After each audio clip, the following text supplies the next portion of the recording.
They're really treating it like a threat. And one of the things that can't be attacked is your self-custody Bitcoin. And one of the things that can be attacked is the ETF. You can't be exposed to that. That's my view. It's not a good idea. And by the way, that'll hit MSTR too. It'll probably hit other stuff as well. Friends and enemies, welcome back. Canadian Bitcoiners podcast. Friends and enemies, welcome to the CBP. Wanna be better informed? Listen to Len and Joey. Sponsors taken care of right off the top. Bull Bitcoin and easy DNS. The media is feeding the slop. It doesn't matter what topics discussed. Quality entertainment and information you can trust. That's being planned or at least discussed. You know, we're not going to allow people to buy entertainment and information you can trust. Send the guy some value, boost them with some stats. Bitcoin is a scarcity asset. I mean, it's just a fact. Geopolitical, national, down to the local cloud. Friends and enemies, welcome back. The Canadian Bitcoiners podcast, the mighty CBP. Wednesday night here with Mike Hobart. He's a first-time guest, which I cannot believe, but you guys are going to really enjoy what we talk about tonight. I bought Mike's book. It came today. I've started reading it, The Second Renaissance, Reclaiming Prosperity in a Decentralized Age. My only beef is that the statue on the cover looks like it's about 20 pounds underweight for a two-wheel squat. We're going to get into all that. Lot of cultural touch points taking focus here, especially in the northern part of North America. I suppose in America too, and most of the West actually. Whether it's masculinity, this rise of feminism that has completely torched, it seems like, an entire generation of women. We're going to get into all of that because it's important. I think Mike probably feels the same way I do. Haven't made it this far in the book yet, but if I had to guess, I would say that Bitcoin plays a role in fixing all these things. So we're going to talk about his thesis and get into some of that cultural stuff. But first, as always, the sponsors, EasyDNS. Guys, Mark has been a sponsor of the show for, 3 years now. It's the best place for you to grab a domain, port a domain, host a domain. Mark is your friendly neighborhood registrar, as he likes to say. You need a solid provider, a solid DNS host. If you're going to run a business, have a website, have a blog, have a podcast, somewhere people can find you reliably, always up, never down. Mark takes Bitcoin. We love that about him. Mark has your back on the security side with EasyMail and DomainSure. And as if you needed any more reason to go with Mark, always defending your freedom to say whatever you like, which is great. It's becoming more difficult here in Canada, actually. We just had some announcement about law enforcement being able to check with your ISP about where you're registered, and I think probably your traffic as well. So you're going to need support from someone like Mark and a company like EasyDNS.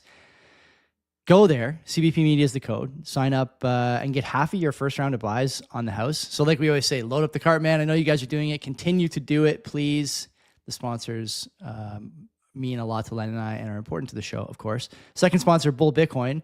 We are pushing 2 million, I think, through Bull Bitcoin in terms of volume. So I want to get that done by, by the first time snow falls, maybe, something like that. Around there anyway, October. Let's try for that. Bull Bitcoin is the best place to buy Bitcoin on the planet. This is not in doubt. This is not a question. This is not debatable. The guys who work there, extremists in both official languages, which we like, c'est bon. And don't forget, too, if you want to use your Bitcoin, not sell, don't sell, use your Bitcoin, buy a gift card there. Or if you want to go above and beyond, use the Bills platform. Pay your mortgage, your phone bill, your university tuition if you're falling for that scam still. Basically everything available to you as far as payments, except for the stripper you got a little too comfortable with last weekend. We have a promo code. I think it's CBP. Go there and you get 25% off your fees for life. For life. A lot of you guys, according to the metrics here, are like 20 or 25 years old. So long time to have 25% off your fees. Go there, start your stack. Start using your Bitcoin, the best in the business. Michael, good to see you, sir. How are you doing? Welcome to the program. What's going on? What's up, Joey? I was just telling you in the pre-show that I'm a little tired. I just had my son born about almost exactly a week ago. So I'm enjoying the dad energy, but it's starting to catch up to me getting only like 3 to 4 hours of sleep at night. Yeah, I'll tell you, buddy, it doesn't get better for like 3 months probably, but I suspect that your wife, much like mine, is stronger than you or I in that regard. And it's funny, man. I don't know what your wife was doing before you had your baby there, but My wife was a career type and has since been reset to the factory defaults, as I like to say. No longer interested in working, no longer interested in going on a computer, no longer interested in calling people to sell product. It's like a complete 180. Fantastic. Just means I have to make more videos. But yeah, it's great, man. I hope things are going to go the same way for you guys. It's funny. It's people in the chat saying the first 3 months are the easiest. I completely disagree. But I don't, people call it the dark ages. Have you heard that too? I have not. But I also, a lot of my friends that go off and like when the kids start popping out, they kind of retreat, understandably.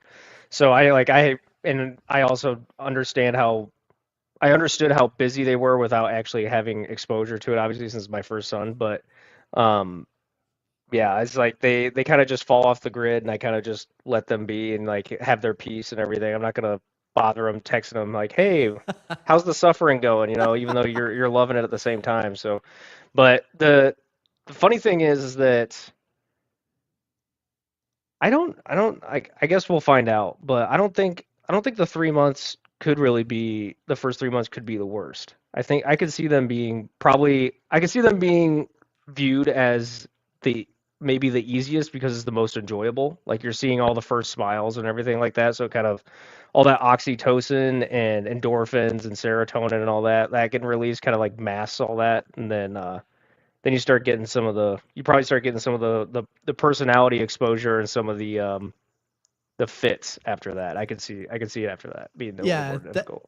The only downside of the first 3 months is that they're like a potato, basically, right? Yeah. They don't talk to you. They sleep, shit, cry, eat, sometimes, multiple at once.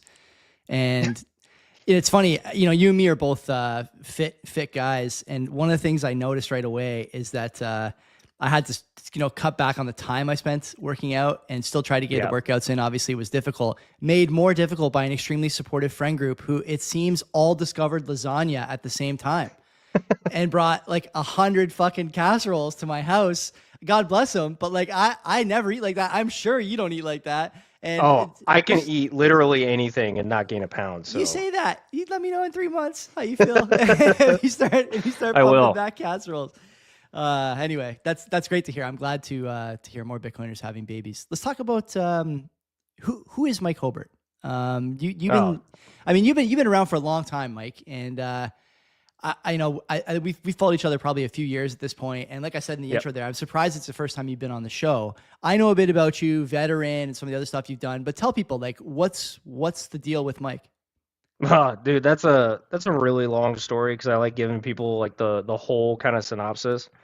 But I'll just break it down easily. I started off my adolescence as like a really skinny, tall, skinny, like a $120 wet kid. Got picked on all the time because I was kind of like I was quiet. I was also an artist, so I was known for that. But then I don't know, like people just didn't really like me because I was quiet, I guess. And I got into gaming pretty hard, and I was actually I don't know how old you are, Joey, but I was playing Rainbow Six Vegas on a clan tournament system that predated MLG before MLG became a thing, and then MLG was kind of like we were all calling it like LARPing as like professional gaming. What is MLG? Major League Gaming? Is that what that is? Okay. Yep. All right. Yeah. And so like one of my highlights of my high school gaming career was I was getting recruited by a team to go to play a tournament down in Dallas, Texas, and there was a $50,000 pot for a 5-man team. And I was like, guys, I'm extremely flattered that you want me to go play on your team, but I'm like 15, 16 years old. My parents already hate how much I'm gaming, and so like it's just not gonna happen. But then out of high school, coming out of high school, I decided that I didn't want to be weak, skinny, and unliked anymore. So I did a number of things. I started I asked my dad to teach me how to weightlift and get bigger because I always looked at his trophies for powerlifting when he was in high school. So I was like, okay, my dad knows something. So Started learning from him on that. Started working out, getting picked on because I was wearing a gym shirt. And they're like, "Oh, you work out? Okay." I'm like, "Give me a break, guys." And then that's where I started. I decided that I was going to learn how to communicate with people. Really trial by fire. Just going into like finding ways to get invited to some parties of some people that I did know, and just kind of like A/B testing multiple different people on like how to communicate with different groups and different types, like girls, jocks, the nerd guys, which I already knew I could talk with, like everybody.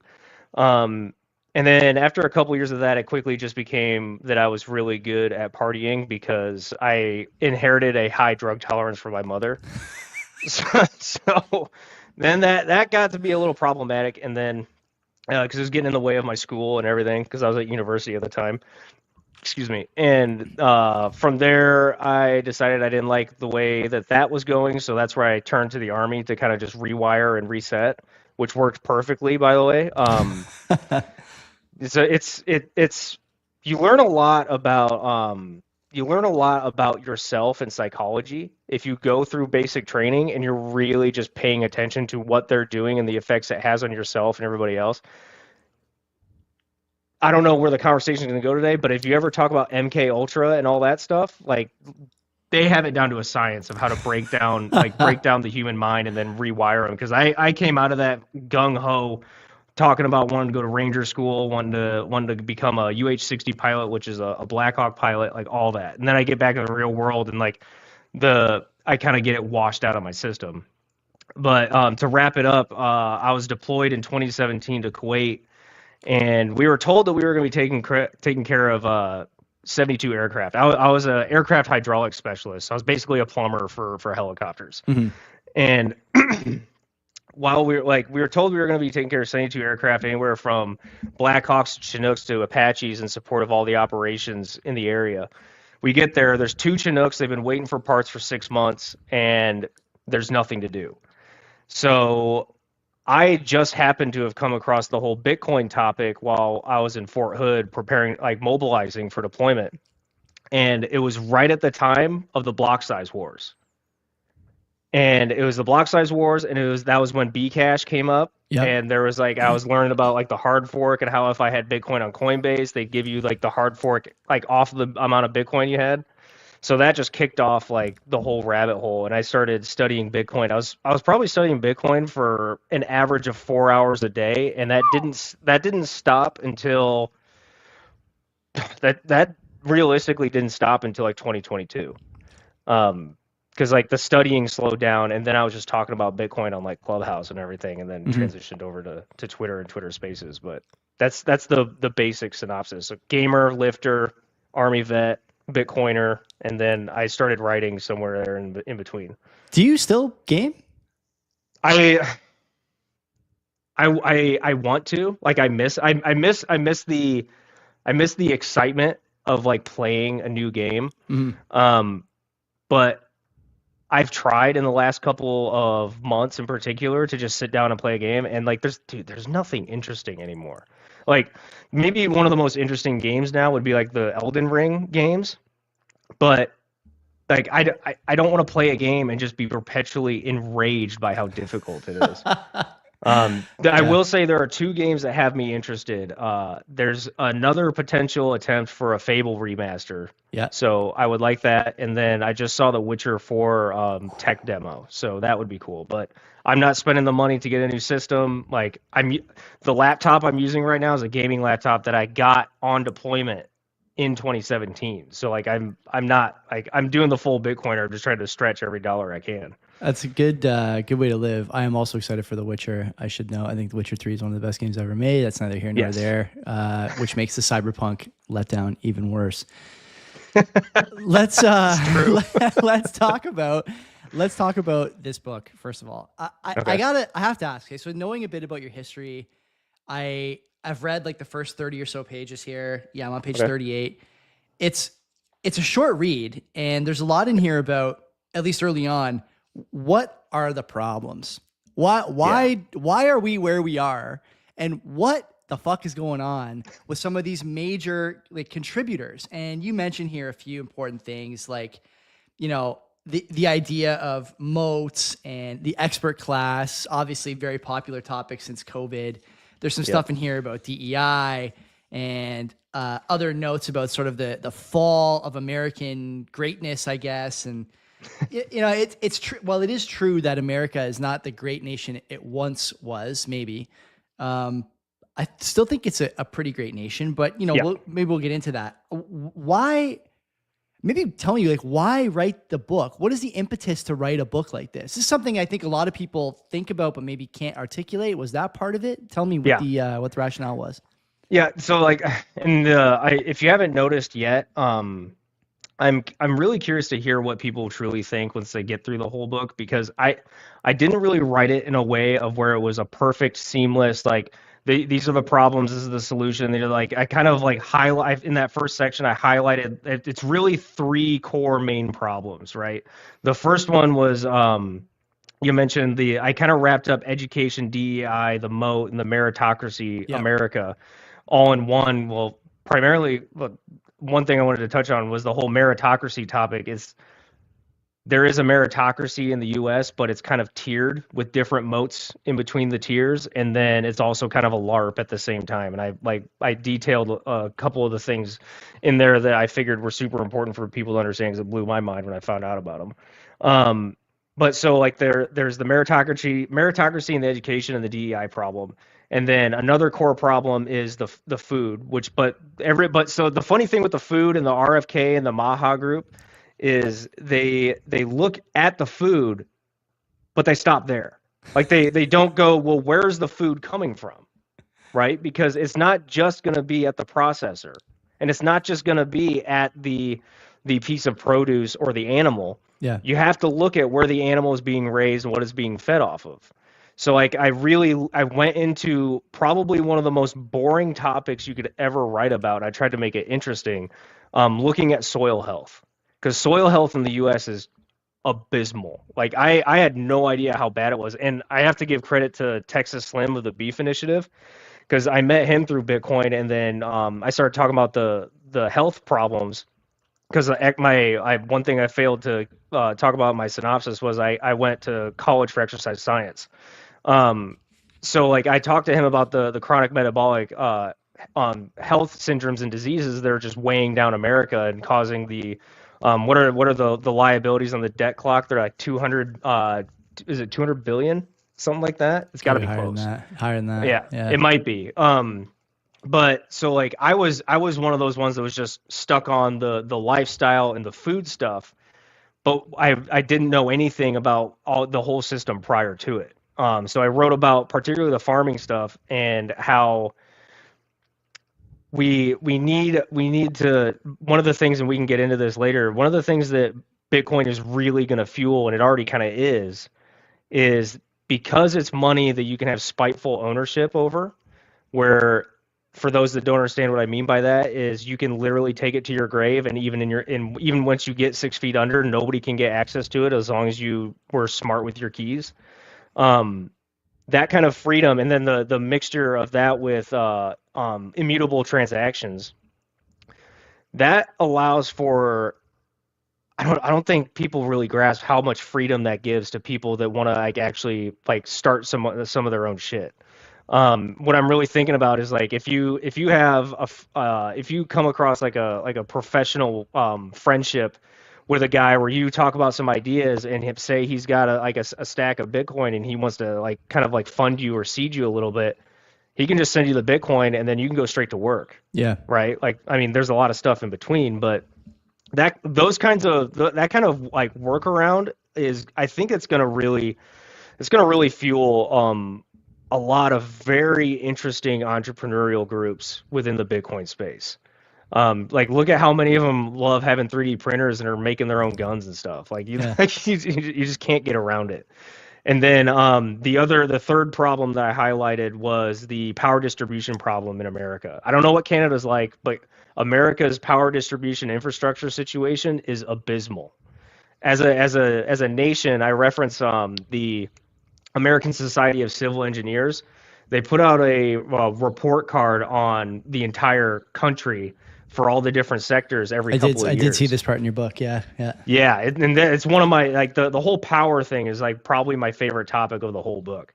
And the ASCE report for, I think it was either 21 or 22, the power infrastructure grading we got was a C plus.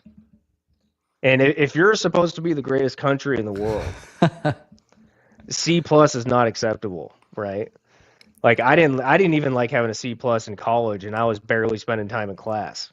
But like, it's like those problems I wanted to just highlight to really kind of get people into the forefront. And I hope by starting with those and then leading into like the philosophical things, like where one section you're about to come up on is I actually talk about masculinity and the fiat system's effects upon masculinity. It's the conclusions that I came to, I think, will be very easy to follow, and probably some systems that most of us weren't really thinking about at the time. But I think that Bitcoin, like all the philosophical cultural aspects, Bitcoin mining's effect on energy and power, I think that those are going to be at the core of fixing a lot of these things. One of the things I can't figure out here in Canada, it's probably the same in the States. A lot of Western nations are suffering from this same epidemic. Everyone is living these shortcomings, whether it's in the food, the power, the education, the family structure failing, the lack of community, and the the repercussions of that way of thinking. They're all living the consequences of these things, but no one seems willing to admit that they're, as a friend of mine likes to call it, that they're living in the slip. Interesting. Yeah, like why is that, Mike? Why do people look at their situation and see that there's problems, but remain unable to diagnose why they have the problems they have? Whether it's their failing physical health, their failing mental health, their inability to get a job after going $200K into debt. What is the issue with the diagnostics that most people are trying to apply to their life? Well, why don't more people work out? It's hard, for one, for sure. Yeah. But there's one primary incentive or disincentive that I think drives really the answer to my question to you and your initial question to me. Hit me. What is it? They're comfortable. Because I learned this. I learned this with my experience playing personal trainer for a short amount of time. I learned that I'm not a good personal trainer. I can understand the body very, very well, and I can educate people on how the body operates. But when it comes to being a personal trainer, I am dog shit at it, because I cannot, like, the entire personal training sector or industry is based off of clientele that are trying to outsource motivation and inspiration to the personal trainer. And if you go through a lot of if you go through psychological rewiring like I have, you realize that nobody is going to be able to do that for you. You cannot. It's not only can you not actually outsource your own motivation and inspiration to somebody else, you can't produce it for somebody else at the same time, right? Like you have to come to the conclusion that you have to change your behaviors in order to get the outcomes that you want, or they will never happen, right? And that, for the vast majority of the population, is not ambition. It's not a desire to have more. It's not competition. Oftentimes, people will not change their lifestyle or their behaviors until they are forced to by circumstance. And a lot of people, that's getting the diagnosis that, hey, you're going to die unless you start moving more and eating a little bit better, which is unfortunate, because it's really not that difficult. Like it's uncomfortable. It might be uncomfortable, sure, but it doesn't last very long. The discomfort, like when you're squatting two wheels, like you mentioned in the beginning, when you're squatting two wheels, or even a bar, if you're starting off like bare bones and you can't do anything like I did, it's uncomfortable, but it's uncomfortable for like 30 seconds. And then you get your rest and you go get a drink of water and you let your heart rate come back down, and then you do it again for another 30 seconds. It's really not that bad. the funny thing is how much people really don't pay attention to themselves. The human brain is designed with a defense mechanism to assume that discomfort and hardship is going to continue into perpetuity in the future to push you to change your behavior, right? Because it's just like Is it's that just true? like Is there some literature behind that? That's the first time I've heard that. yeah. One of my favorite classes in college was abnormal psychology, but so there's another aspect to it too, which actually kind of feeds into that. I wrote a Substack about anxiety and depression and ADD. I do not think that any of them are diseases like the medical industry has purported. I think ADD is a superpower. You just have to learn how to control it, right? Just like Superman did. But anxiety in my opinion, it's a trigger for changing short-term or medium-term behavior. Anxiety is like, you have to do that. If you're in college, you have to do that report and you have 2 weeks to do it and you need to do it, but you're procrastinating because you just don't want to do it because it's uncomfortable and it just sounds super boring. So you just keep pushing it off and the anxiety ramps up every day that goes by because your mind and your soul is like, hey, like this needs to be done. Like this needs to get done. Mm-hmm. And it's just constantly there, like every 15 minutes, like, hey, that needs to get done. That needs to get done. So you run away from it by getting hits of dopamine or whatever to mask that sense of anxiety that you have to get something done. Depression, in my mind, is a very similar mechanism, but it's for lifestyle changes. So like, and I went through about a depression, like in between the partying and before I left for the army, was I knew that I could do better. I knew that I could do better. I knew that I should be doing better, and I knew that I could accomplish a lot more. But I just was having trouble getting out of the rut, right? So like those kinds of I think if you think about those systems, it's pretty easy to see how the mind does kind of it defensively expects difficulty into the future so that you change your behavior and change your circumstance so like you're not in a panic state. There's some interesting ways we could go with this. Some will probably get us in trouble and others may not, but I'm not opposed to trouble. Yeah, me neither. What is this show really, if not something that's getting me into trouble? I don't know how much you know about eugenics, but the history of eugenics is interesting. When I think it was meningitis, in the early days of meningitis, once it was discovered that it wasn't genetic and was transmissible, and treatable, there was a guy in the UK, in Britain, I forget the guy's name, who basically tried to convince the government that what they should be doing is keeping meningitis in the population as long as possible to get rid of the weakest among them. Oh, they went Hitler. Yeah, okay. Basically, right? Before Hitler, there was this kind of stuff. And sometimes, in my most cruel corners, I think to myself about like COVID, and I think to myself about depression, anxiety. I've dealt with it. I had like a bout with anxiety when I was like in my mid-20s, agoraphobia, stuff like that. And in retrospect, I was able to come out of it pretty easily after a few years of figuring out like, okay, this is what triggers it. It's manageable. There's nothing's gonna happen. Whatever, right? Yeah. But there's you were aware, which most people are not even aware. Yeah, well, you have to be, I think, and when you're like, as you mentioned there, you can kind of, I think working out helps you. You have like a general sense of awareness about your body and what's happening to your body at all times. Yeah. Now, sometimes that's a bad thing. Anytime I get like a weird pain in my stomach, I think I'm dying. But that's a story for another time. There's a whole other sort of subsection of this idea that people are getting conquered on a regular basis by things that really should have no business conquering them: depression, anxiety, ADHD, things like this. Yeah. And they're medicated for them in ways that I think even if it solves that one problem, that narrow problem, it nerfs the rest of their personality, their soul, like you put it, in a way that stops them from achieving their potential. And this is it's frustrating for me. And to kind of tie a bow on this, the thing I'm curious about, and I want to know your thoughts. Obviously, part of me says that there's like we should be leaving some people behind in this regard.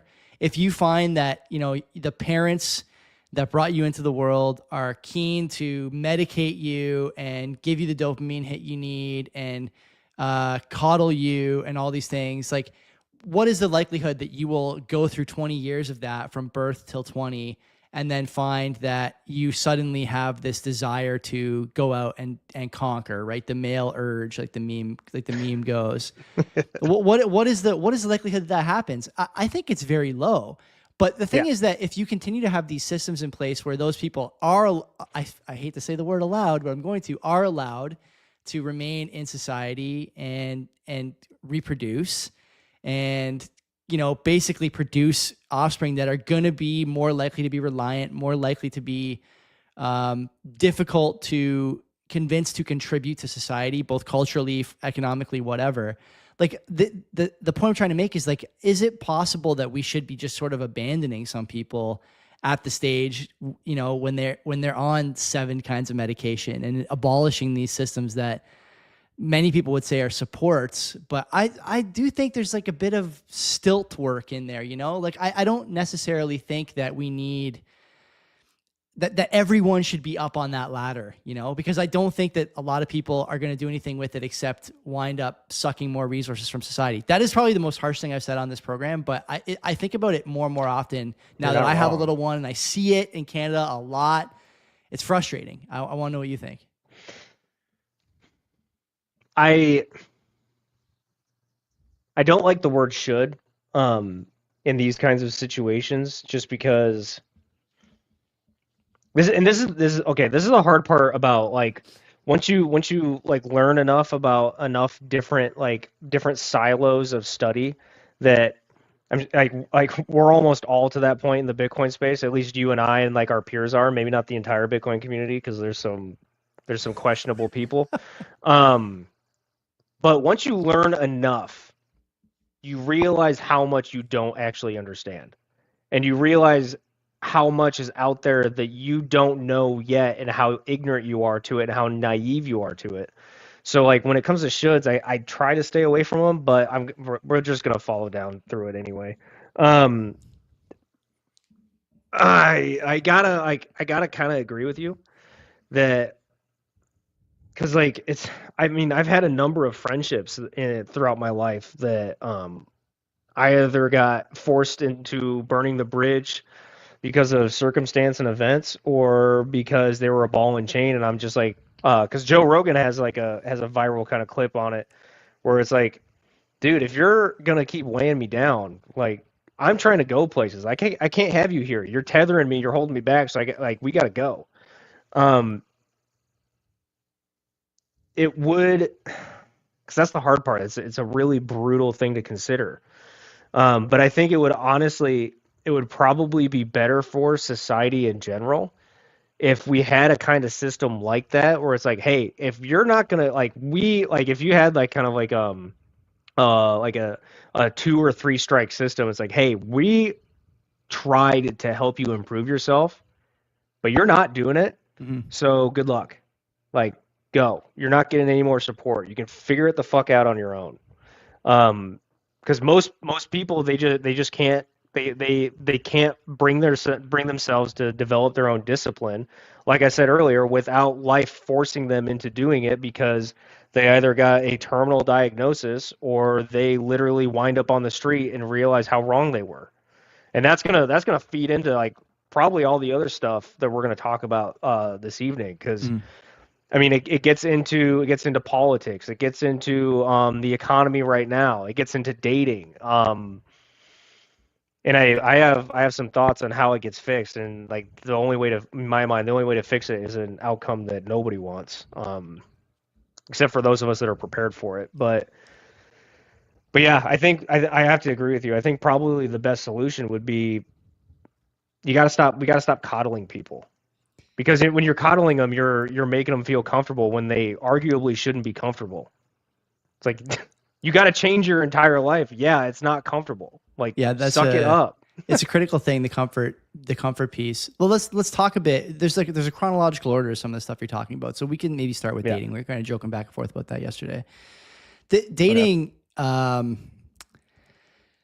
really don't know what to say about modern dating. I to answer your earlier question, I'll be 38 in September, and so I'm like not a dating app baby, but I did have a summer or two where I did have Tinder on my phone, it was before things got really out of control on Tinder. And there was stuff like, the addition of quote unquote travel mode. I'm going on business somewhere and want to network. Like if I ever caught my spouse partner on travel mode on Tinder, that, the locks would be changed at the house. There was no nonsense about going back and liking someone after you didn't like them earlier because you've had 6 glasses of wine, it's 2 a.m, the lights are on, and you don't feel like going home by yourself. It's before all that. And to be honest with you, Mike, I think the biggest difference then was that Tinder was a complementary feature, a complementary idea to modern real life introductions at bars, restaurants, parties, all these things that kids used to do and seem to no longer be interested in, to be honest with you. And so as a result, you get very superficial beginnings to relationships that lead to even the strongest among them erecting castles on shaky ground. And, I think you see this in the divorce rate. You see this in the amount of people in couples therapy. You see this in the popularity of polygamy and multiple partners and open relationships and cheating. And, if I look at all these things, I think I can tie it all back to the beginning of the relationship and if it started on Tinder or not, or if you had some mutual friends or not.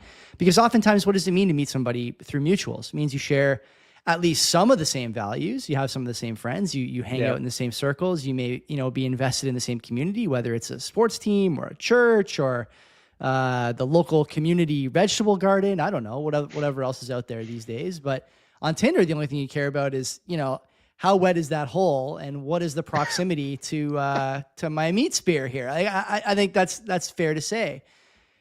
What do you think? Modern dating, classic dating? Let's talk about it. So I agree with your assessment of the dating app problem, but I think the dating app problem is downstream of feminism going too far. Oh yeah, let's do it. Okay. And I write about some of this in the book. First off, I want to state that the desire to seek out equal compensation for employees that is blind to sex or race, I agree with. But from where I sit in my chair for the last couple of years and looking backwards, it seems to me that the feminist movement got a series of victories and then picked up momentum. And they're like, oh, we won here, so we're going to go take that hill next. And then it just continued and continued and continued because as it gained momentum, more people got out of the way. And also, at the same time, more people wanted to swing around of getting out of the way and then joining the march as it goes up.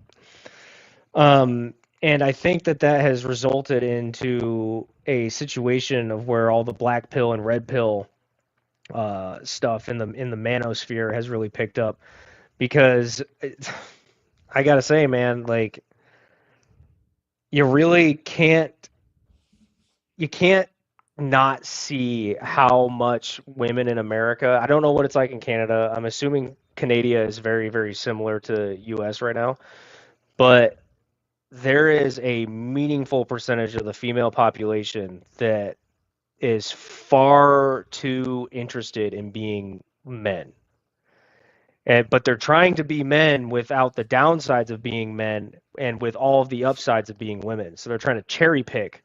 It's like, no. If you're going to compete in a male arena, you're going to get all the pros and cons that come with it. Give me some details there. Expand on that.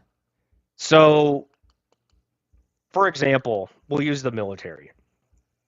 If you're a female and you're going to go into an industry that is entirely male dominant, like something like the military, especially the combat roles, but you're going to expect the PT requirements to be different, like you can get the fuck out the door before you even apply, because like, and this is something we've talked about at Bitcoin Veterans a decent amount, and a lot of women don't like it. But if you're a female and you're trying to join the boys on the firing squad, and you're about to go knocking on doors and kicking in doors and engaging combatants in an urban environment, it's the most dangerous kind of combat we've had to date, besides the drone stuff that started up in the last couple of years. And if you're going to go into an environment like that, there's a high likelihood that any one of you is going to go down as a casualty, and you need to be carried out in a moment's notice. If you can't fireman carry a 250-pound guy and you're a 120-pound woman, it's like what in your mind thinks that that's a good idea? You immediately weaken the integrity of the team and the unit. So that's just an example there. But another example would be inside the corporate world, where if you're a female and you're trying to, say you're a female CEO or an executive, and you're trying to compete with men of the same stature or title. What's up, Torup? If you're trying to compete with these guys and you're coming into it expecting them to talk to you differently just because you're a woman, like, no, like the rules of the game don't change just because you're a part of it.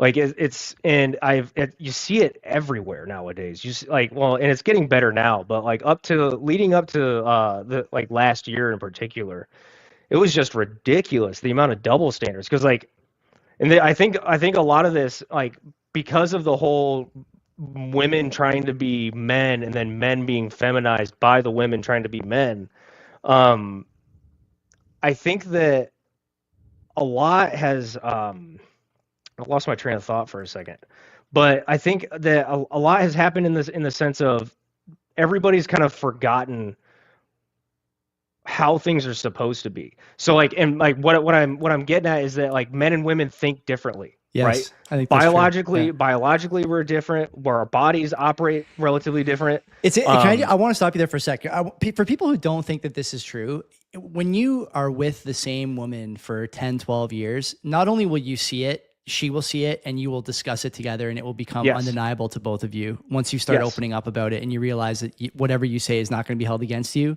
These are the things you talk about. It becomes clear as the relationship grows in a lot of ways. That's the experience I've had, and I'm sure you've had it as well. I think anyone who's married probably has that same experience. Yeah. And so after treading water and getting my thoughts recollected, men and women think differently. Men think primarily rationally and logically, which means that we don't adhere to double standards. If I'm expected of one thing, you're going to be equally expected of the same thing, and then we're going to compete for it, and whoever comes out with the best performance and execution, that's the winner. That like we're going to run with like whatever comes down from that. But women being the less rational, more emotional side of things, it seems like the double standards are accepted, right? It's like, no. Like, I'm going to compete with you guys, but you have to talk a little bit nicer to me. And you have to not be so brutal with your language and your tone and your inflection. And it's like, what? No, like, you came into our arena. Yeah. You are going to deal with this the way we have to deal with it. I think that's true. I'm gonna say to Roman in the chat, who's making some comments there. I think you can see him too, Mike. I think Mike is talking about the way that let's say communication is taken in by both sexes. I will point to a different example, one that might be a little more palatable for people who are kind of coming to this for the first time. In the outputs from the two sexes. If you've ever coached a team, I can think back to years of coaching rep basketball, house league basketball, and I get more support from mothers for my coaching style than from the fathers on the team. Not because the fathers don't appreciate it, but because the mothers, in all the feedback I've gotten over the years, the mothers say to me over and over and over again, when you speak to him that way, he listens to you. I can't speak to him that way.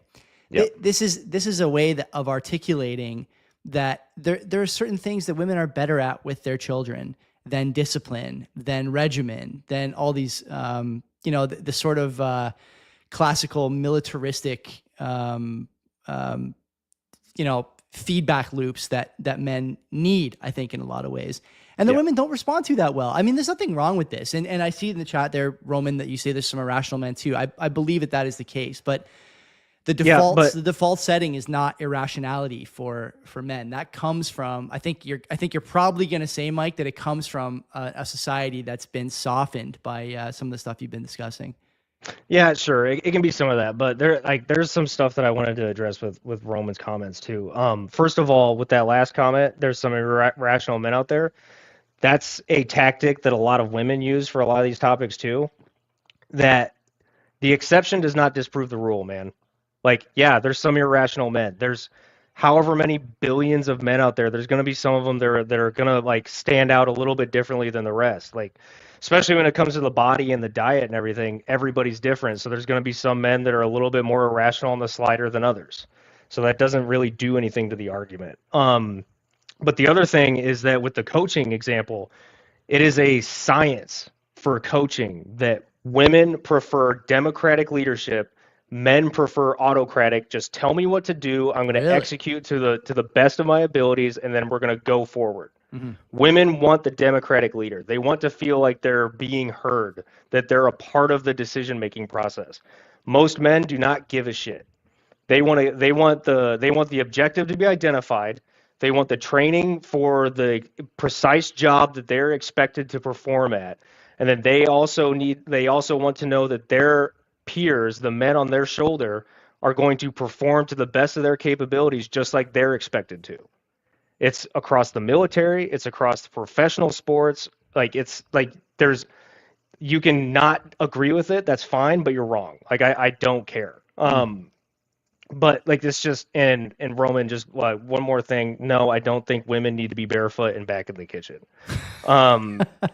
That's a really fallacial argument. Like, just because I'm saying that they compete in a male arena doesn't mean I'm a misogynist.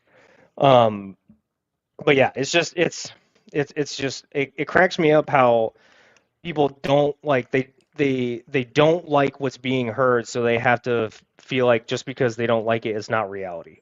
It's like, no, I'm sorry. Do you it's funny you mentioned TRP, the red pill. I have a copy of The Rational Male. I'll be honest, I haven't read it in probably 15 or 16 years. Rollo Tomasi? Yeah, Rollo's book. Among other things from that era. And like, you know, I kind of look back on TRP. I don't know what it's like now, but then I still remember the first time I opened that subreddit. It might be not even allowed on Reddit anymore, thinking about the last few years. I'd be surprised if it was still there, honestly, some of the stuff that was there. But thinking about it, it basically boiled down to there are buttons to push that you can push, and you know, the feedback you get will be difficult to handle because it'll tell you that you should be nicer, be the nice guy, be softer, be kinder, and stuff like that. And you know, it's not actually how you should be conducting yourself in a sort of dating game. It's the opposite. You should be firm, hard, difficult to read, aloof, unavailable. And the first time you read this, it is kind of funny because it's just no 20-year-old guy, at least back then, was following that advice. No, I certainly wasn't. I was listening to what my mom and like all the other women around me were saying, and they've never dated women though. Yeah, that's a great point. Yeah, and so when you realize that the feedback you're getting from the target of your affection is actually the opposite of what you should do, it's jarring. But it does, in a lot of ways, much like Bitcoin, by the way, open the door to the question, what else am I getting in terms of advice and feedback that's actually hurting me? And you know, you see this all the time, like whether it's stuff market.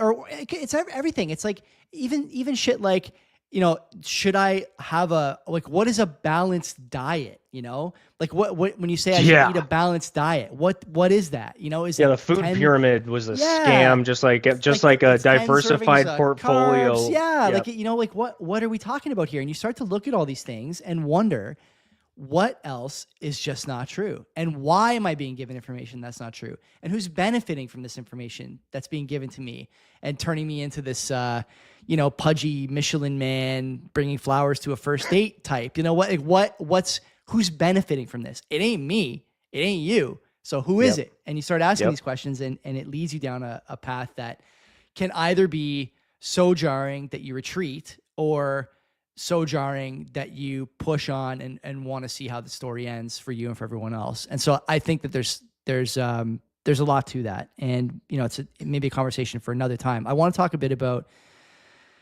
I think the natural next step is the sort of decline of masculinity. We talked a bit about dating. We're kind of going this way anyways. Yep. The feminization of the modern world has been, I think, by all accounts, a disaster. And we don't often go down this road on the show, but since I have you, we may as well. I look at the number of women who are admittedly unhappy, the number of women who admittedly have mental health problems, the number of women who have sought out mental health medication like SSRIs, as we mentioned before. The number is 50%, I think, among 35 to 50-year-olds and climbing. Yeah. It is even higher in terms of depression, body dysmorphia, and things of this nature in younger women, as young as 10 and 11 years old. There's data behind this. What happened, Mike? And when did it start? I'm sure you Woodstock? understand how. Are you going to say Woodstock? I don't know if I would say Woodstock. I was going to say, I'm sure you understand how big of a question that actually is. Yeah, I do, of course. So there's a lot going on. There's obviously the endocrine disruptors and the BPAs, like Shanna Swan's talked about. I don't know if you've talked about that before on the show. Never. So real quick, for those that don't know what it is, I can't imagine anybody hasn't heard it, but BPAs are forever chemicals, and forever chemicals tend to also be EDCs, which are endocrine disrupting chemicals. And the endocrine system is your hormones. And the EDCs and the BPAs are oil or petroleum based, which means that these products tend to either leach or mimic estrogen or progesterone. It might be both. It's one or the other. Both of those result in higher estrogen within the body and disruption of natural hormone balancing systems within our bodies. And that can lead to greater feminized development within men and women. But then you also have to consider contraceptives, because contraceptives, since the way it operates, for those of you fellas that have never talked to a female about what contraceptives are and how they work, it's basically just causes the body to overproduce estrogen to the point of where it just kind of rejects their egg when it comes to their time of the month. And it often results in increases in breast size. It causes their what they're looking for in a mate to shift. That's a huge thing. That's a huge thing. Yeah. But okay, and that's going to feed it. That's going to be a feedback on the other part of this, where a lot of that but that excess estrogen is making its way into the water table through the toilet, because it's getting pushed into the water system through our plumbing. That ends up down in areas like in the rivers or in the Gulf of Mexico. Then it ends up in our food. It ends up in our water, which our water gets dumped on our plants. Ends up in our soil. If it ends up in the soil, it ends up in the plants, like I just mentioned. And then the livestock eat it.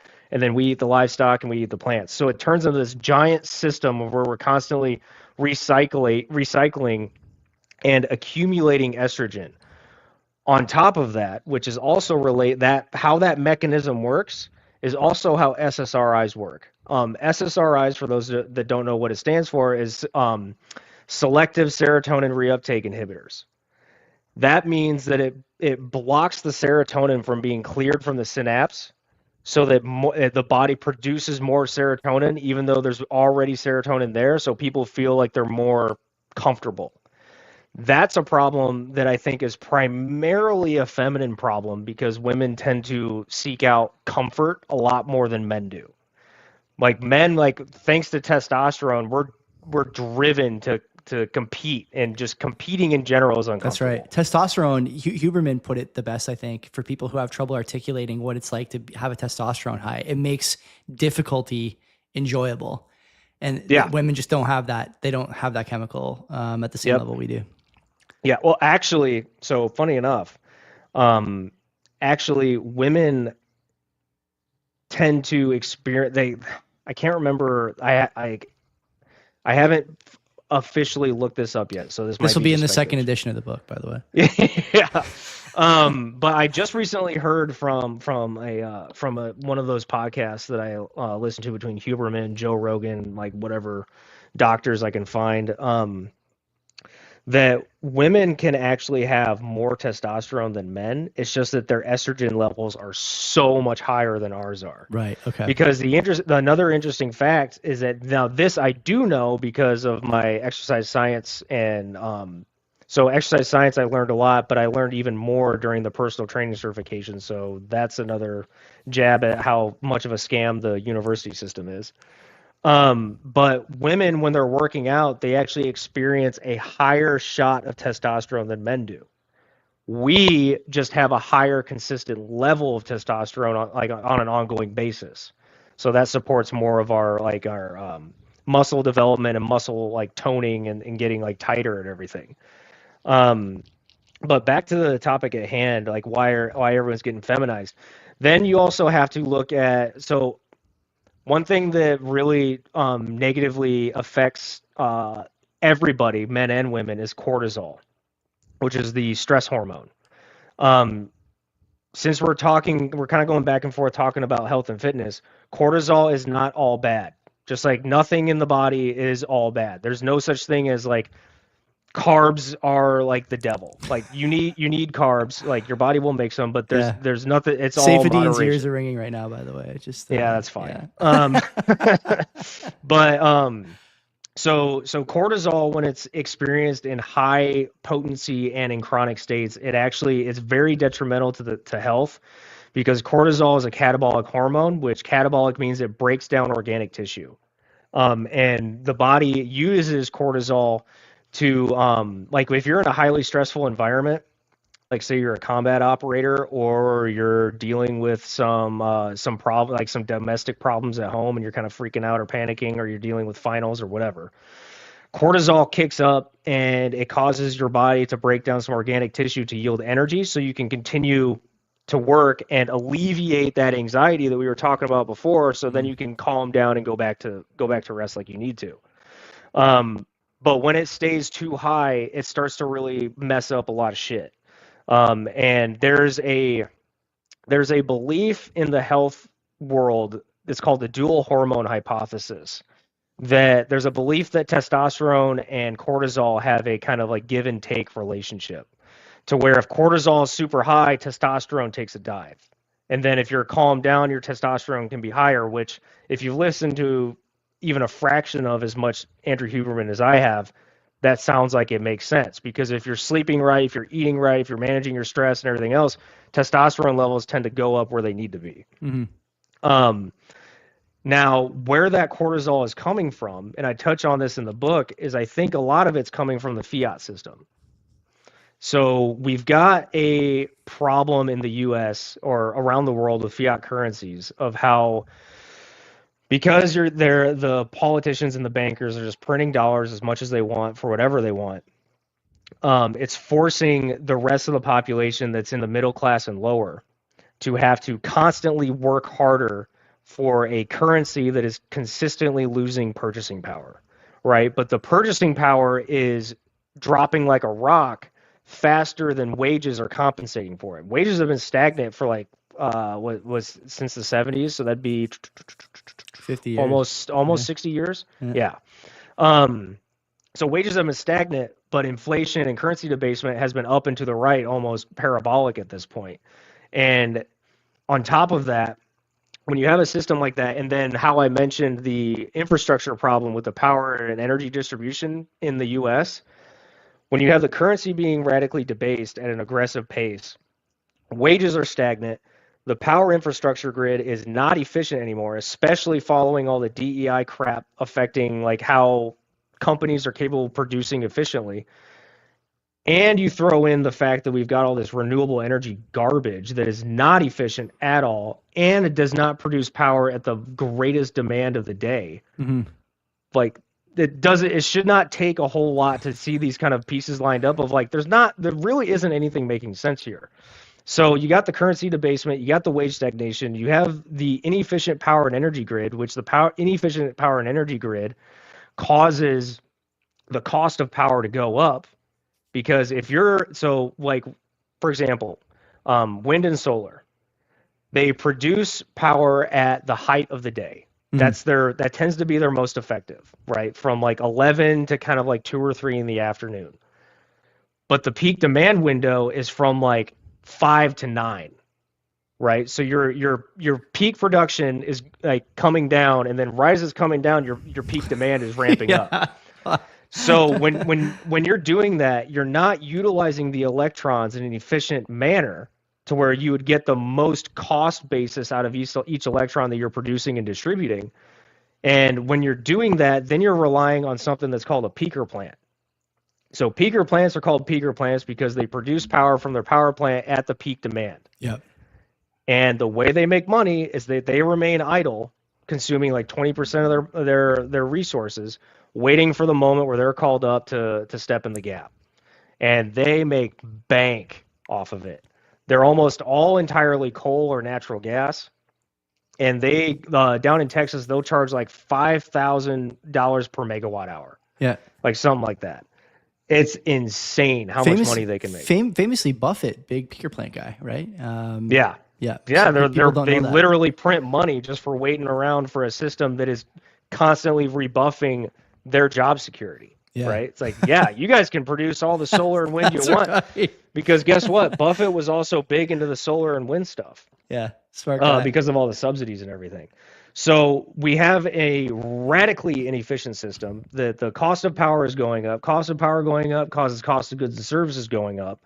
Then you have the currency debasement, which means less dollars or more dollars to buy less goods, basically.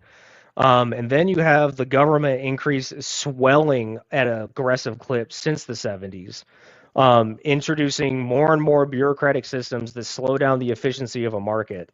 And then slowing down the efficiency of market, increasing the amount of regulatory bodies that you have to push all these different companies through. Like, for example, the ridiculous emission standards for internal combustion engines. For vehicles, yeah. Yep, causing the cost of vehicles to go up, including with all the chips and everything else, that it basically results in the average individual, like our grandparents could own a home, own a vehicle, invest money off of one salary in the house. Yeah. Now the average jobs per 2 adult household is 2.3. Okay, that actually might be different because that was based off of data last year when I was finishing up writing the book. That means that on average, there's at least one adult that has 2 jobs per 2 adult household. Yeah. And so if you want to talk about cortisol, that's just from like that system, right? Mm-hmm. But then you look at how, then you have to look at how much our bodies are being exposed to the blue light. The blue light can kick off cortisol because it's kind of like masking your stress. Well, it's not necessarily masking your stress. That's not entirely accurate. What the blue light's doing is stimulating dopamine release, which is keeping you awake later and later into the night. Why does blue light do that? Like when you say blue light, I think of phones and computers. Is there a better way to describe blue light than that, or no? I think it's probably the best way because we're all interacting with it on a consistent basis. So like we get a little bit of blue light from the sunlight, but we don't get nearly as much potency of blue light as we do with our screens. Okay. So it kicks off a dopamine release in the body, which makes sense because before screens were around, the body wants to be incentivized to get up and move during the day. So the sun hits your skin, you produce vitamin D, and then you also produce the dopamine release because it makes you feel good to be in the sun as long as it's not, 130 degrees like it was when I was in Kuwait. That like you're like, okay, yeah, it feels good to be in the sun. I want to be here. I want to get up and do something. If you're a guy, you want to get up and make a kill or improve your shelter or go find a mate or whatever. But the blue light from the screens is causing us to be awake longer and later into the day. So that means that you're awake longer, so you're not sleeping enough, which means your cortisol levels are staying high. And then you're also staying awake later into the night, which is completely antithetical to how your body is designed to operate with the circadian rhythm, which also increases your cortisol levels. So I go through all of that to kind of describe how we just had like the fiat system is just a giant cortisol pumping machine. And then you mix in with like the BPAs and the EDCs like we talk about that are increasing the estrogen levels. You got all the cortisol levels getting tapped out on everybody else. Then you have the fact that all of our jobs are relying on computers and shit. Yeah. So we're not getting outside and moving and stimulating testosterone and growth hormone release. And then you get into the fact that our food is not as nutrient dense as it used to be. So the food that our grandparents were consuming in the 1940s had 7 times the nutrient density of the food we have now. But our food's bigger. So that's one of the big problems with GMOs are making foods that are bigger, but they have less nutrient density to them. And then on top of that, what I mentioned with the soil before, there's less nutrient density in the soil. So if there's less nutrient density in the soil, there's obviously going to be less nutrient density in the food, even though it's bigger. So all of these systems are feeding into this this very out of whack balancing system that is causing a flood of estrogen in our men and women, and it's causing I would say, suppression of the male sex hormone, testosterone. Because one more thing, which I also touch on in the book, I'm not trying to put everything that I talked about because I do want you guys to go buy it. Sorry, shameless plug. But one of the other things too is that with the feminist movement, you got women talking about like toxic masculinity and whatnot, and how shit and terrible men are and everything else, and the rise of single mother households. Think about what that does to a young boy's mind. Oh, big time. Where he's hearing it from his mom, he's hearing it from the female teachers at school, because like, what is it, like 78% of teachers are female? It's extremely high. Yeah. Yeah. You got the single mothers saying it. You got the teachers saying it. You got Hollywood and Disney saying it. You have politicians saying it. You have business women and entrepreneurs saying it. Like I can tell you, like, from the point of where I started paying attention at like 13 years old, you couldn't get away from how terrible men were at everything. Yeah. Right. And think about what that does to a young boy's mind, of where he can't get away from the fact that he's a man, so he's automatically a piece of shit. Like that doesn't really make you want to try and max out your manhood. Right? No. And then the fact that over the last 20 years, women have successfully invaded every single male space that we have. There's something to that. I really do feel strongly about that last point. I mean, I don't disagree with anything you said there, Mike. I think this is like, and there's a lot of people out there who say, well, prove it, your literature. I've been relying a lot on the phrase, what is understood does not need to be further discussed. And I think that all these things are just plainly understood by people who are paying any attention. The male spaces thing, I think, is a unique problem, because much like during COVID, you couldn't discuss in mixed company the efficacy of vaccines or the origins of the virus, or whether or not if it didn't come from a bat or a pangolin. Yeah, you had to shut up. it's weird. That thing a mile down the road, but you're telling me it was a guy who got some bat souffle or something at lunch one day. I just don't buy it. And the thing is, people need to remember that, and need to remember how important the conversations they had around their tables were, the conversations they had in their text chats, in their group chats, in their clubhouse spaces, whatever. And how those conversations led to a broader awakening and understanding about where the problems actually were, how those vaccines were not what we were sold. And this is not controversial at this point. If you still think it's controversial, you cannot be helped, sir or madam. And so when people talk about the invasion of male spaces, there's something to that, because guys, you're a gym guy, I'm a gym guy. I used to joke with my buddy when we were in our early 20s that the gym, now that I'm looking back on it almost 20 years later, really was like the dojo. You go there and you're bouncing ideas off a buddy you trust, and he's telling you what he's seeing, you're telling him what you're seeing, and you come to some conclusions that later become entrenched and understood and become the cornerstone for the way that you carry yourself and view your place in the world and view the world changing around you. But you can't have that conversation in the classroom or at the workplace or now even at the gym. And part of me, or in the locker room. Yeah, don't get me started. Part of me still says that the biggest problem we have, honestly, like if you really were to boil it down to brass tacks, is that guys want pussy and they can't figure out how to get it. And they're going about it all the wrong ways, and it's damaging their outcomes even more. They don't realize they don't know how to fix it. And so they end up, soft, honestly. And the toxic masculinity bit, it's crazy to me that anyone thinks, and there are men and women who think that toxic masculinity is a problem, almost unbelievably so.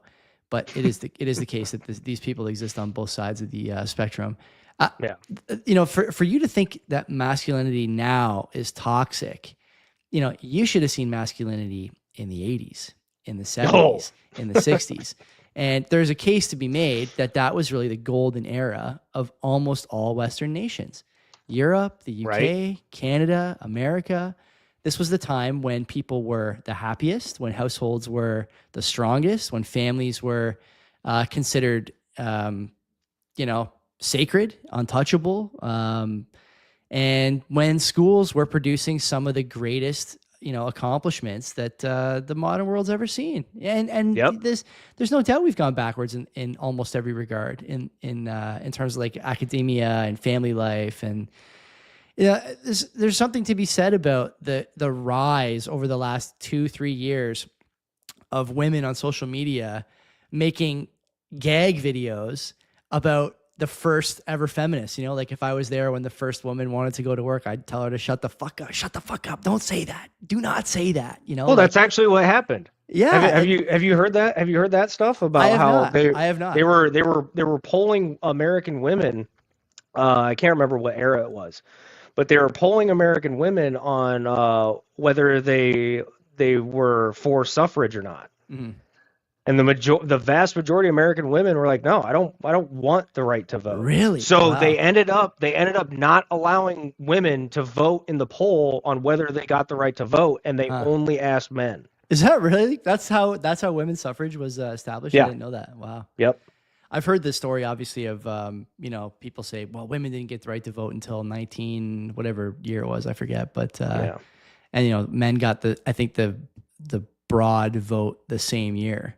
It wasn't universally accepted before that, so it's, an inconvenient truth there. Okay. So we spent an hour and 10 minutes here talking about all the problems. The book is called The Second Renaissance, not, the next 50 years of issues that we have to deal with. So, what is the second Renaissance? What is going to bring about this reclamation of prosperity in the decentralized age? I'm curious. It's a big hill to climb, Mike. There's a lot of ways to climb it and a lot of things need to be done. How does it happen?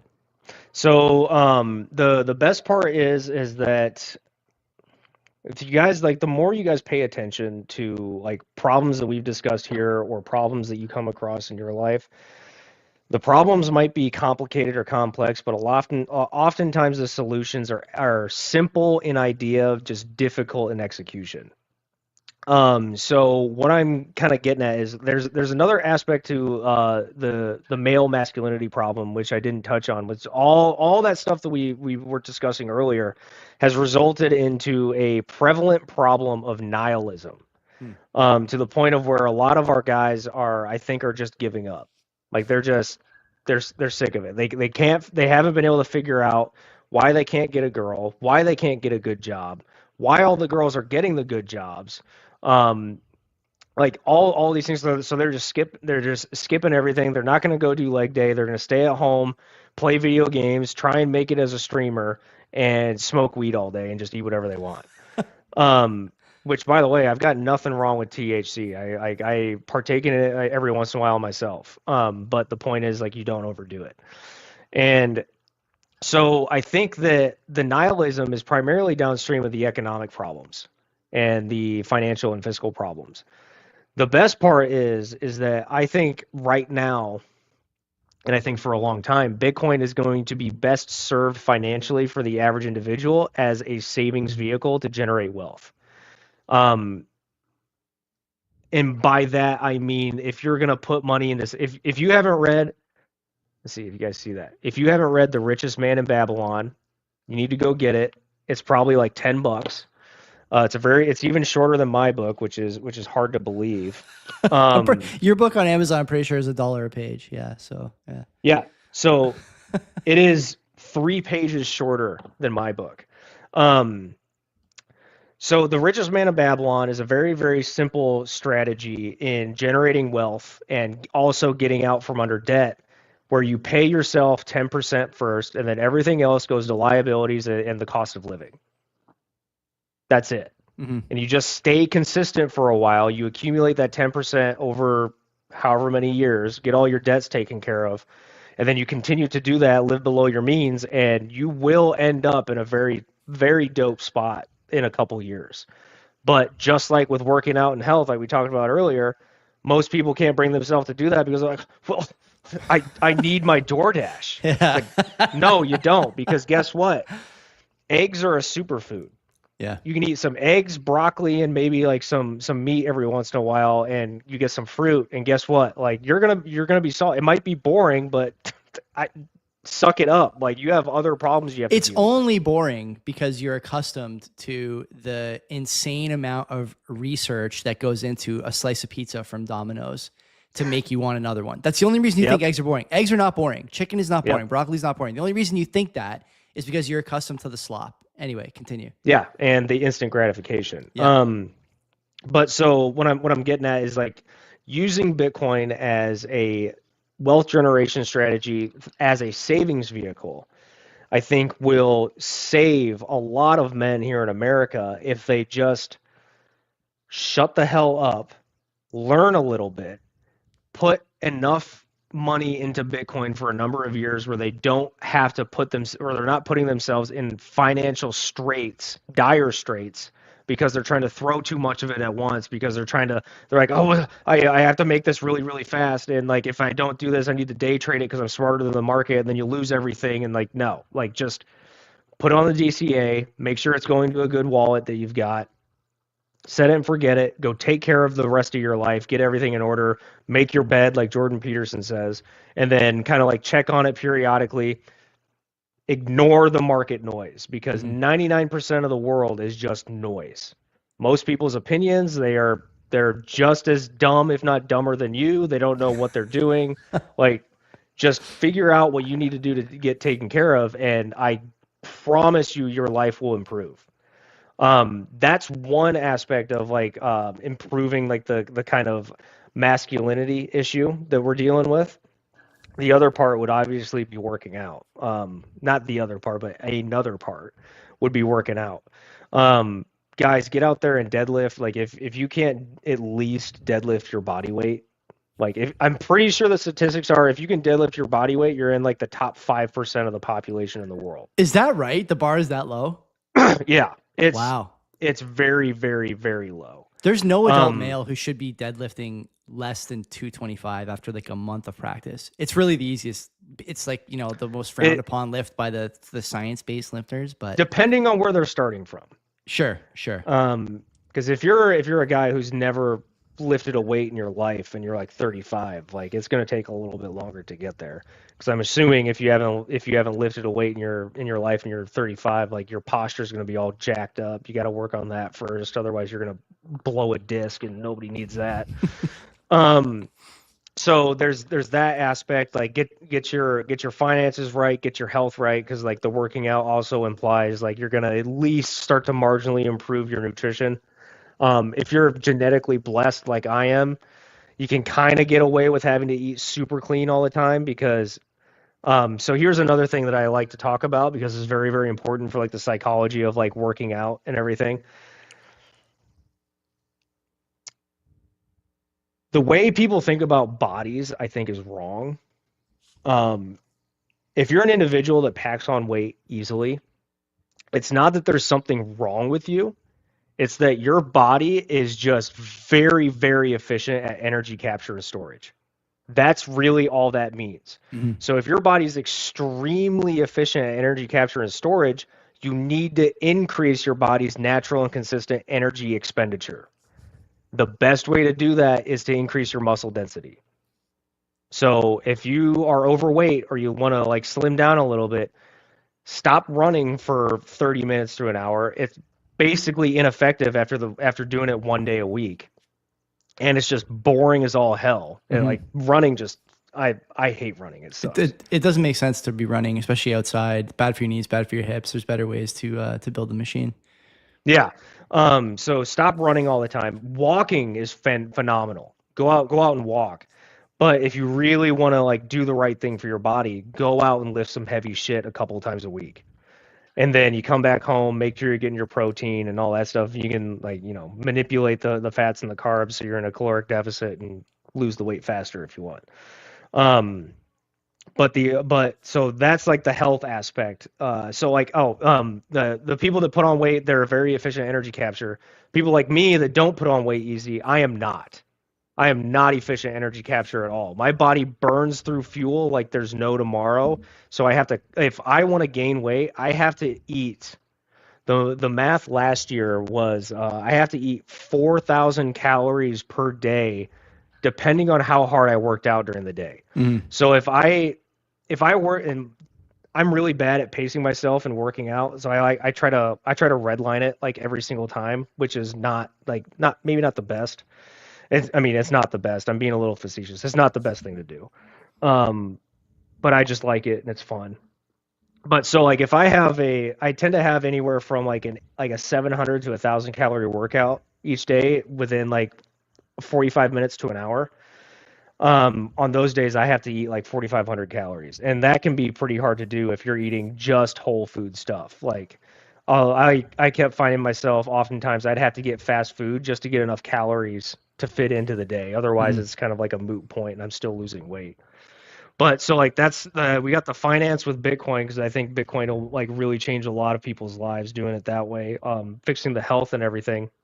But then the other part of the Renaissance, which is tethered to Bitcoin, is what Bitcoin mining and now HPC and AI are doing for the whole energy space. So pricing is down, like everything's downstream of energy. Like something that I talk about in the book is that one thing that makes Bitcoin stand alone from everybody else with power consumption is that Bitcoin mining is a highly competitive market for energy that is perpetual 24/7, 365, no holidays. We want all the power we want, and then anything that you're dreaming about doing in the next 10 years, we also want all of that. That kind of demand is not something that the energy world is used to. They're used to, so I discussed the solo model in the book, and I'm not really going to go into it, but I want you guys to like kind of like, you can even YouTube it and think about how the solo model can play with the cost of maintenance on a power grid, power infrastructure grid, and the need for more and more demand. But one of the most interesting things that I made sure to put in the book is, so when it comes to expanding energy and power infrastructure, we kind of have to do it. So the population is going to go like up and to the right a little bit, like at a curve, right? Or the law of large numbers is going to go up rapidly and then start to peter off. I should be going the other way, actually, if I'm saying up and to the right. We get it. Yeah, up and to the right's good. but so population is going up and to the right, law of large numbers. It starts to diminish a little bit like every like decade or so. But in order to expand power infrastructure, it's like we don't do a curve, right? We're not constantly just like adding a little bit here, a little bit there. We tend to have to do things in a step function where we're going to rapidly expand. We're going to chill out for a little bit as like we kind of meet like where the minimum effective threshold is, and then we're going to rapidly expand, and then it's going to plateau for a little bit. With Bitcoin mining and the perpetual demand and the highly competitive demand, it means that and the reason I have to wheel back, the reason for that step function is that we are not trying to jack up the market for electrons. Because if you overproduce the infrastructure and the production capacity, you drive the amount of the supply of electrons down with the consistent demand, and price goes down. So this is where Bitcoin mining really comes into shine, to where you have the perpetual competition and the perpetual demand. So we can bring all these Bitcoin miners into the space. Like, hey, we want everything. We will pay you for all of it. We'll do a joint venture operation, which is what most of them are, where they're going to split the Bitcoin revenue. And then they also, some of these places are like the municipalities are giving them contracts to where they'll shut off and they'll get reimbursed with like energy credits like Riot, to where like they shut off at the most important time of the year, and all of a sudden Riot has all of their power for the next year paid off. That's right. So that, if you don't think that's massive, like, I'm sorry, you got some books to read. But other than that, a lot of these miners also have financial departments that are like hedging, and they're playing the options and derivatives markets on the price of energy that they're buying already. Is that right? The miners have that? I didn't know that. Oh yeah. Okay. All right. Yeah. Yeah. And then what's also coming down the pipe that hash rate index or Luxor has been working on is they're working on financial products like that for hash rate too. Forward future contracts, to where they're forward selling hash rate or energy to somebody like 10 years out at specific pricing. And then markets are playing that where they'll sell it back to somebody later after a certain event happens and the expectation goes up. There's a wild entire like derivatives market just based off of like 10-year futures contracts. Really? Yeah.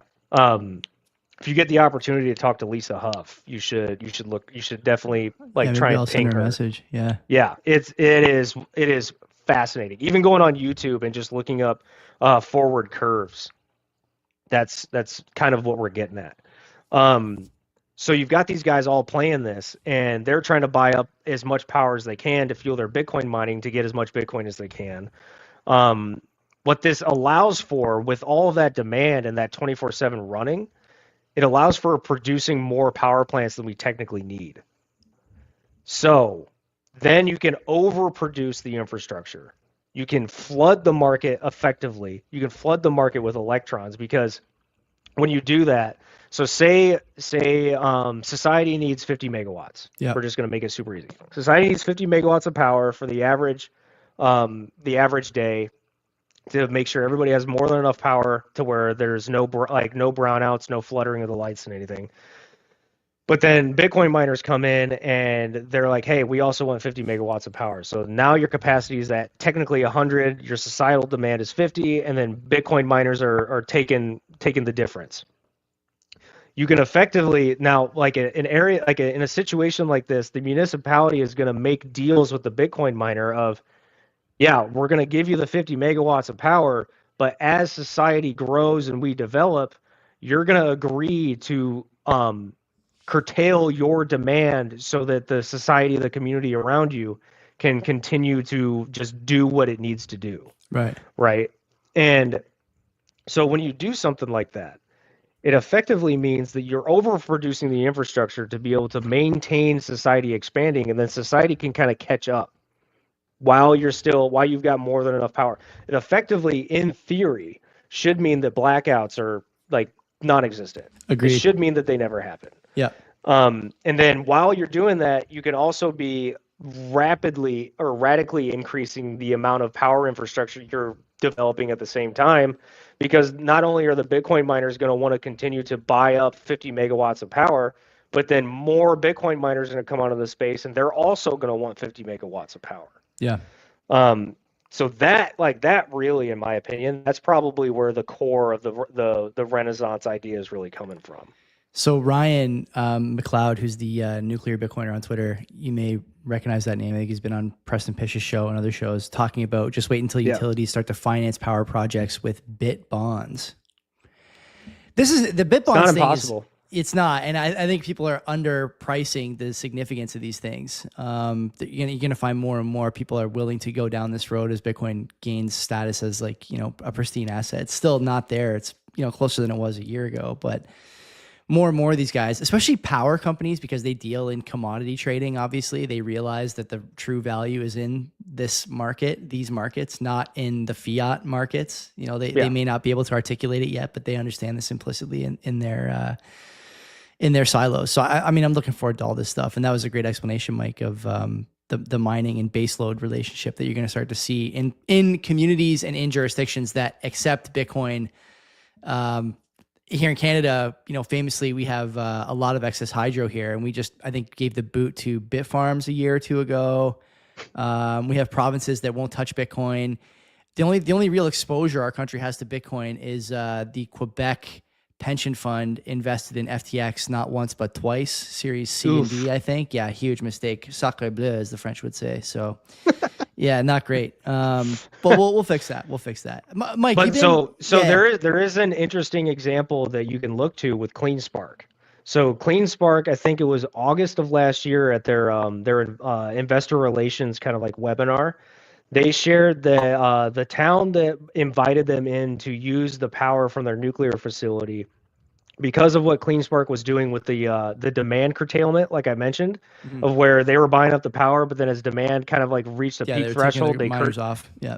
Yep, and it caused the demand curve to go down, which that avoided the increase of power pricing by so much that they actually lowered the average cost of a kilowatt hour for their community by How 11%. about that? How about that? Yeah. That's a winning strategy because there's no better PR than more money in people's pockets. Yeah, exactly. That's huge. So they're there. We just have to like highlight them and look for them. Yeah, there's going to be times when we still run into brick walls, I think, in some of these It's legislative bodies. Yeah, but eventually the opportunity cost will be too great not to embrace mining and Bitcoin broadly. But I mean, we're still we just have to make them look stupid consistently enough to the point of where they realize that they have to cave. Yeah, it's not that hard. No, it's not. Do you have any parting words for the audience here? We've talked about quite a bit, and I suspect that I will get some feedback on this episode. Some of it will be positive, some of it will not be. But I will say that one of the reasons I invited Mike on is because I think we are aligned on many of these things, and it's difficult to discuss these things, like we mentioned, in spaces that are unfriendly to uncomfortable ideas. And yet here we are at the end of an hour and a half, both of us upright and no worse for the wear. And you as well, listener viewer, upright and no worse for the wear. So keep that in mind before you throw your tomatoes at Mike or myself. What are your parting words there, Mike, for the faithful? My parting words would probably be a bit of wisdom that I wish I would have heard when I was an adolescent. If you come to a conclusion that you think is probably best for your life, do not listen to the opinions of others. People have an unfortunate tendency to try and convince others around them that make them feel insecure. They try to convince them that they're wrong. Yeah. Like I had multiple different groups in my drinking years that I would talk about trying to, like learn more about investing or entrepreneurial stuff. They're like, "Oh, dude, you don't need to do that." Like, why would you want to not spend as much on the weekend and go out and have a good time with us getting blackout hammered versus spending your weekends inside alone, not talking to any girls like some incel loser? It's like, well, because I want to be in a better spot in 10 years than you guys are going to end up. So I would now just make sure that the conclusions you're coming to are fair on yourself. Because I, for one, understand how critical we are of ourselves, even though we're not as equally critical as everyone else around us. So just make sure that you're making decisions that are best for you and yours. Don't be afraid to just shut the rest of the world out. Put your feet to the ground, keep your eyes on your toes, and just take one step forward every day. Because that's the only way I got through my ruck marches in the Army. It's like you just kind of shut the mind off, just like count your steps, focus on your breathing, and before you know it, 12 miles are down with 40 pounds in your pack, and you feel like death, but you got it done. That's right. And you're no worse than you would have been otherwise. Where can people find the book, Mike, and find out more about you? I'll put the link to the book in the description. Okay. And if people want to find out more about you, what you're doing, your Substack, plug some stuff, man. Floor's all yours. Okay. So if you guys go to Amazon, I have it print on demand on Amazon. Amazon was like the easiest way to do it, and I wasn't going to wait to try and submit it to a publisher that's more than likely not going to be receptive to Bitcoin topics anyway. So it's on Amazon. If you go search the Second Renaissance, I believe I should be the top result, which is dope. If you guys buy the book, I would also appreciate if you give it a rating. Whether you like it or not, you can give me a rating if you don't like it. I'm not going to fault you for it. And then I do have a Substack, like Joey mentioned. It's justhearmeout.substack.com. There I like to talk about all sorts of things. I tend to talk about some of this stuff, but it's really more for like my more wild things that I like to like look at. Like I have a series where I look at events that are happening in the US that I think are target softening strategies by our enemies like China, Russia, Iran, London in particular. I think London is an enemy of the US. And then if you guys are on Twitter, you can find me at the Mike Hobart. There's two E's, because apparently I'm not the only Mike Hobart out there. And then also I am on Noster, but I'm not very active, as you say. One thing I do want to also plug is that if you guys are veterans, if you have any veterans in your audience, me and a couple buddies got together a couple years ago and we made the Bitcoin Veterans. We have a podcast, but that's not really the focus. What we decided to do is we're going to plant our standard in the ground because there's so many vets in the Bitcoin space. We wanted to provide a rally point for everybody, and we've already got like a couple hundred guys. I think we're like last count was I think we were over 600, and that was a while ago. Yeah, the spaces you guys do are pretty full most of the time when I see them on Twitter. Yeah, Coleman and Bob and Toast. That's the best mixture of names. Coleman and Bob and Toast and those guys are all killing it. Like those guys are doing it mostly for free because we're trying to like keep our funds really constricted, and they show up every day and like we can't thank them enough.